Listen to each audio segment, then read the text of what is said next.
বান্ধৱীসকল, ছাইডত স্ক্ৰীণত দিয়া ফটোখন দেখি আপোনালোকৰো খং উঠিব, আপোনালোকৰো দুখ লাগিব, যেনেদৰে আজি মোৰ দুখ লাগিছে। যদি মাকৰ হৃদয়ত হৃদয় বোলা বস্তুটো নাই, তেতিয়াহ'লে ল'ৰা ছোৱালী পাব লাগে কিয়? এই অকণমানি ল'ৰাটোৱে কি দুখ কৰিছিলে? সিটো কোনো পাপ কৰা নাই। কি কাৰণত নিজৰ মাতৃয়ে তাক হত্যা কৰিলে? সেই মাকৰ নামত কলংক। চাওকচোন কিমান ধুনীয়া ল'ৰা, যৌৱনৰ অকণমান ফূৰ্তিৰ কাৰণে আজি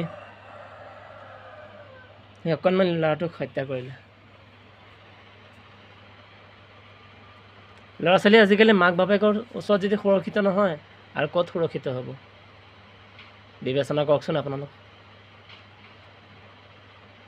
আমাৰ এই পৃথিৱীখন কোন দিশত গতি কৰিছে? প্ৰেম প্ৰেম,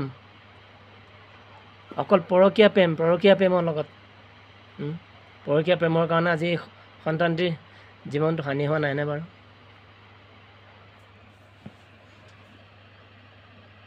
নিজৰ মাকৰ ওচৰত সন্তান সুৰক্ষিত নহয়, আৰু কাৰ ওচৰত হ'ব?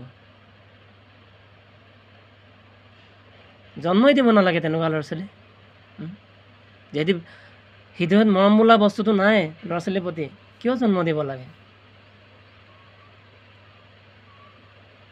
এগৰাকীক মা বুলি ক'ব নোৱাৰি, যিগৰাকী সেই অকণমানি ল'ৰাটোক ইমান শাস্তি দিছে।